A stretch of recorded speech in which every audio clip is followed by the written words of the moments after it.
In the summer 1983, Jaws 3D came to the big screen and was met with mixed to negative reviews from critics and fans of the series, arriving at a time with two other big sequels that year, with Return of the Jedi and Superman 3, all the third titles in popular series of films. Jaws 3D ended up being the most disappointing down to its weak direction and ropey optical effects. Gene Siskel and Roger Ebert lumped it into their worst films of their 1983 list, stating the 3D didn't work and the shark looked more fake than before. It was produced on a relatively large budget of $18 million and grossed nearly $90 million worldwide, and people had reported it was still making money when it was pulled from theatres. Universal Studios weren't originally interested in pursuing another sequel to the Jaws series, and there was discussion of a spoof movie wanting to be produced by the National Lampoon's team, with a title Jaws 3 People Zero, with even upcoming director Joe Dante being considered to helm the project, but this idea was quickly dropped because the studio felt it should be played straight. The rights to the series were sold to producer Alan Landsberg, who was a low-budget TV producer. Once director Joe Alves jumped on board and came up with the idea for Jaws 3D, the studio got excited again. As with the first two films in the series, many people were involved in writing the third film. Richard Matheson, who had written the script for Steven Spielberg's classic 1971 television film, Duel, said he wrote a very interesting outline, although the story is also credited to other writers. Universal forced Matheson to include Brody's two sons, which the writer thought was a dumb idea. They also wanted it to be the same shark that was electrocuted in Jaws 2, though the shark in this film doesn't appear to have the scars inflicted upon it from Jaws 2. Gwerdon Trueblood is credited for the story, and the screenplay was based upon Trueblood's story about a white shark swimming upstream and becoming trapped in a lake. Carl Gottlieb, who had also revised the screenplays for the first two Jaws films, was credited for the script alongside Richard Matheson. Matheson had reported in interviews that the screenplay was revised by script doctors. In an interview, Richard said, "I'm a good storyteller, and I wrote a good outline and a good script, and if they had done it right, and if it had been directed by somebody who knew how to direct, I think it would have been an excellent movie." Richard further adds, "Jaws 3D was the only thing Joe Alves ever directed. The man is a very skilled production designer, but as a director, no. And the so-called 3D just made the film look murky, and it had no effect whatsoever. It was a waste of time." The early 80s saw a revival in the 3D format, with a few horror films such as Friday the 13th Part 3 and Amityville Horror having that 3D treatment. The technology had been around for years, and was a popular choice for presentation in the 50s, but was short-lived. 3D used to be filmed on two separate pieces of film that had to be run through two projectors at the same time. Down to many problems with sync issues, it left many people with headaches, and the cost of having to use a certain type of projection screen and running two projectors for one film, it became a costly procedure, and the consistency of quality of playback became too problematic. But the 80s brought new technology and an improvement to the camera and lenses used to give the illusion of 3D. The producers had first set their eyes on using stereo vision, first developed in the late 60s, that used single strip film with the over-under technique. The process was used in conjunction with the RE Vision 3D cameras. This filmed 3D movies in normal colour, very much like stereo vision, but with improved lenses. The RE Vision 3D technique uses a special twin lens adapter fitted to the film camera, and divides the 35mm film frame in half along the middle, capturing the left eye image in the upper half of the frame and the right eye in the lower half. This is known as over-under. This allows filming to proceed as for any standard 2D movie, without the considerable additional expense of having to double up on cameras and film stock for every shot. When the film is projected through a normal projector, one requiring a special lens that combines the upper and lower images, a true polarized 3D image is produced. This system allowed 3D films to be shown in almost any cinema. The only requirement of the theatre is both the special projection lens and a reflective silver screen. There has been some confusion on the style of 3D used for playback in theatres. From a number of people I asked who saw it on its initial release, said it was a typical anaglyph style, with the red and cyan filtered glasses, but from some sources said it used the similar polarized filters we use today. As you can see from the image, these glasses are very similar to the 3D glasses we have today. There were promotional Topps cards released at the time, with 3D effects added to them and glasses were included. I'm thinking some prints were transferred to the anaglyph style, but some cinemas didn't have the acquired equipment. Jaws 3D was transferred to the anaglyph style, I believe, for the short-lived VHD format, which is a bit like Laserdisc, but not entirely the same technology. There was a limited Sensio DVD release, and it was also broadcast on TV a couple of years ago in the anaglyph style. Jaws 3D was shown in a digital presentation in 2012 in the United States, and Universal had cleaned up the film somewhat, and it was in the typical 3D we use today, and feedback was positive on the presentation. There was a Blu-ray announced at one point, but it's now up in the air, and no one knows when it's coming out. With the casting, it has a number of actors you will recognise. It has the awesome Dennis Quaid, who I first saw in Inner Space, Louis Gossett Jr., who many may know from Enemy Mine and The Punisher. Also it has Lea Thompson in her first movie role. She later went on to star in the Back to the Future trilogy as Marty's mum, and also Sam McCorkindale. That year he starred in the short-lived Manimal TV show. And to many UK viewers, he was a big part of the Casualty TV series. He was in it for 8 years, but unfortunately passed away in 2010 at 58 years old.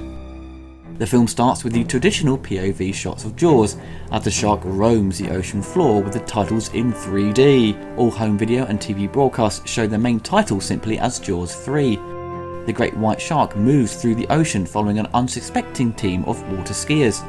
The boat stalls, but the driver Richie manages to start it again before the shark can attack anyone.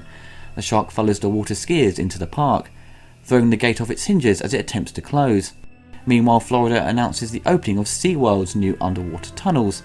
That night, Shelby Overman, one of the mechanics, dives into the water to repair and secure the gates, and is attacked and killed by the shark, leaving only his severed right arm.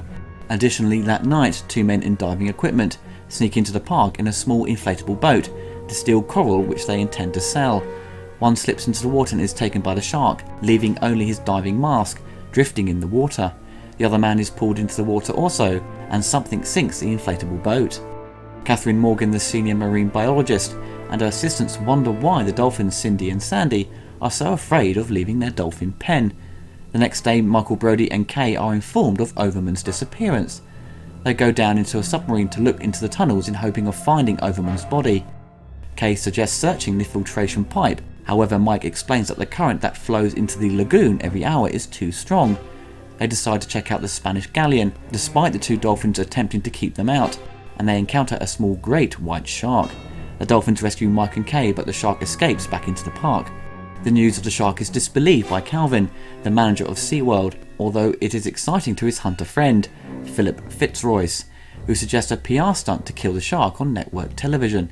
Kay protests, arguing that while killing the shark would be good for one headline, the attention would be short-lived, but capturing and keeping a great white alive in captivity would prove far more profitable for SeaWorld. The baby shark is captured and Kay and her staff nurse it back to health. Calvin, desperate to start the money rolling in immediately, orders it to be moved to an exhibit pool. However, the baby shark dies shortly after. In the underwater tunnel, a girl is terrified when she spots the remains of Overman's body that floats up to the window. Forcing Mike and Kay to review Overman's corpse, Kay realises that the shark that killed him must be the young shark's mother because of its huge bite. Kay realises that the shark that killed him, and since Overman was killed inside the park, the mother shark must also be within. The biggest glaring issue with Jaws 3D is with the optical effects.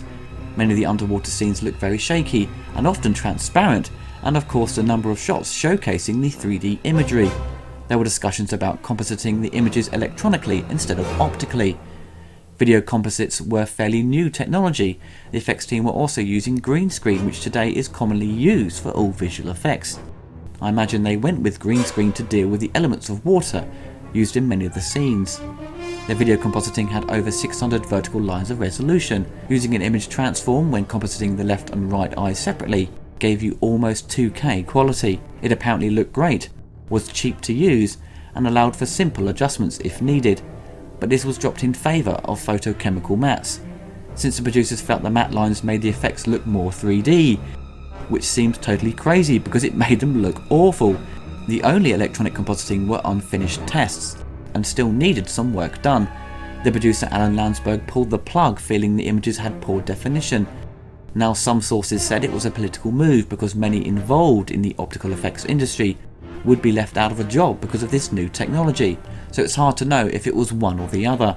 The public's reaction at the time, they were very impressed with the first two 3D effects, with the fish getting its head bitten off and the unlucky diver who is eaten and only his arm remains. The biggest flaw is when the shark smashes through the glass. The shark just pauses when the glass smashes, making it look hilariously bad. The explosion effect, I imagine, probably looked cool in 3D, but the final shot of the dolphins jumping into the air and trying to simulate 3D just looked awful.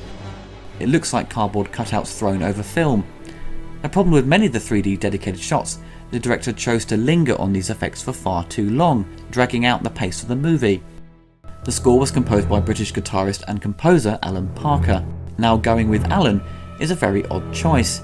He produced mainly music for British TV shows such as Minder and even the ITN News at 10 theme. This is the only big budget film he has composed, as far as I'm aware, and I'm not really sure how he got involved. It must have been through a recommendation. But anyway, he does provide a really good score. He uses the classic Jaws theme and adds more to build upon that, with new material. If you listen closely to the main theme, just after the Jaws cue, the music sounds like the theme tune to GoBots. It may just be me, but go have a listen, it does sound very similar. Alan Parker's music was actually praised in reviews at the time by critics, and is definitely one of the highlights of the movie. The score itself was released at the time on LP, and was reissued a few years back, but there is no complete full score. The one produced is now out of print and only contains just over 30 minutes of music, which is a huge shame, but what is available does sound very good. Jaws 3D is a pretty bad film, there's no denying that. It's one of those flicks people watch with their friends to laugh at, and many just find it to be a guilty pleasure and love it because of its many flaws. But there are also many genuine fans who love it, and don't watch it just to make fun of it. There's always fans of movies that the general public consider trash. People often find little positive things in movies and take that away and enjoy it for what it is. There is a fan site dedicated to the film with many interviews with cast and crew members. It's full of interesting trivia and is definitely worth checking out. It is in French, however, but your web browser can easily translate the content. I think the biggest problem is that it's a movie designed for 3D presentation on the big screen, and only works in that environment. It just doesn't work on a small screen and in 2D. In regards to its transfer, you're only viewing the left eye of the image, and you end up with a very grainy visual that's often unfocused in many of the wide-angle shots. The image is actually closer to 16mm instead of its proper 35mm presentation. So if anyone claims it's not in 3D when they watch it on DVD, and if they attempt to use 3D glasses, then it's not going to work, so don't waste your time. As a story, the idea is very interesting and definitely the right approach. You have the shark attacking an amusement park, and the inclusion of two sharks, but the execution unfortunately is clumsily handled. The action is not exciting and the editing is very clunky, and not thrilling enough for what you would expect from a Jaws film. Entrusting the third in the series to Joe Alves, whose skills mainly lie in production design, and he is a fantastic designer. He was nominated for an Academy Award and won the BAFTA for Best Art Direction for his work on Close Encounters of the Third Kind. But directing is not where his talents lie. This was the only film he directed. Joe had been part of the previous two films and provided second unit work on Jaws 2, which does put some confidence in him to handle the production, but they should have given it to someone who had a strong understanding of visual effects, and especially someone who was a strong visualist to take advantage of 3D.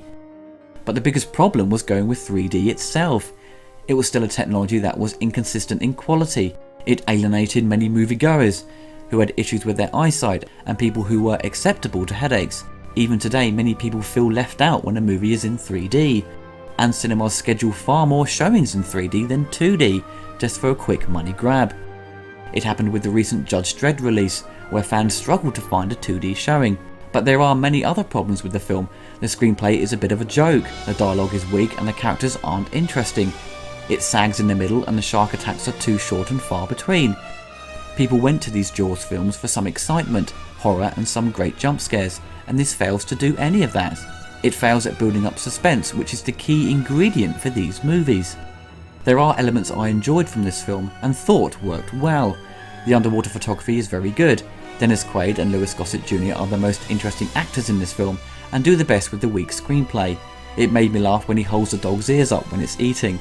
I love the score by Alan Parker, and there are a number of shots of the shark that look cool, especially when Philip is hunted down, and also the water skiing performances are captured well on film. It's unfair to judge it in its 2D form. because that's not how it's supposed to be viewed, but you can judge it on its story, and it's a total mess and doesn't work at all. It's a shame how the Jaws series nosedived after number 2, and the idea of linking the shark to the Brody family is the dumbest idea ever. Jaws 3D is an interesting idea, executed poorly, I'm sorry to say.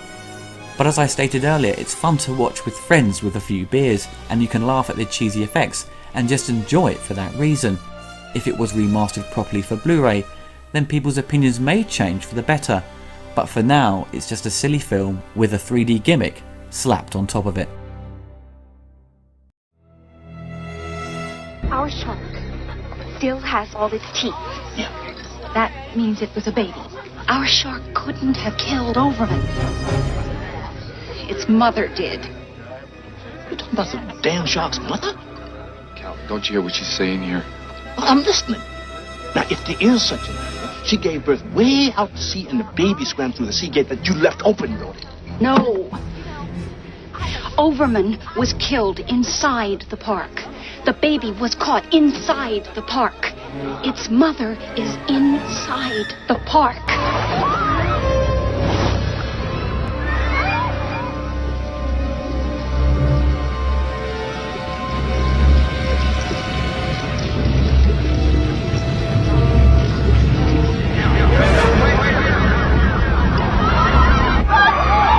The animals are in the lagoon. Ski show. Control, this is Bouchard. Now, you listen to me carefully. I want you to clear the tunnel. I want you to let the people out. I want you to close the gate and seal the park. Let me seal the park.